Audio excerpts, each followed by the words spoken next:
আজ ৩০ নভেম্বর ২০২১ খ্রিস্টাব্দ ১৬ অগ্রহায়ণ ১৪২৮ বঙ্গাব্দ। ১৯৭১ সালের ৩০ নভেম্বরের এই দিনে মুক্তিবাহিনী ও সম্মিলিত মিত্রবাহিনী সিলেটের গোয়াইনঘাটের দিকে অগ্রসর হয়। রক্তক্ষয়ী যুদ্ধের বিনিময়ে পাক বাহিনীর কবল থেকে গোয়াইনঘাটকে মুক্ত করে নিজেদের নিয়ন্ত্রণে আনতে সক্ষম হন মুক্তিবাহিনীর বীর যোদ্ধারা। ব্রিটিশদের বিরুদ্ধে স্বাধীনতা অর্জন করতে ১৩টি অঙ্গরাজ্য এক হয়ে একটি শক্তিশালী কেন্দ্র তৈরি করে যুক্তরাষ্ট্রীয় শাসন ব্যবস্থা গড়ে ওঠে। ১৭৮২ সালের ৩০ নভেম্বর মার্কিন যুক্তরাষ্ট্রের স্বাধীনতা স্বীকার করে নেয় ইংল্যান্ড।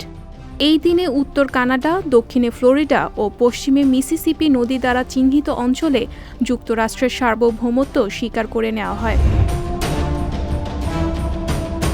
১৮৬৬ সালের ৩০ নভেম্বরের এই দিনে মার্কিন যুক্তরাষ্ট্রের শিকাগোতে প্রথম পানির নিচে হাইওয়ে টানেল তৈরির কাজ শুরু হয়।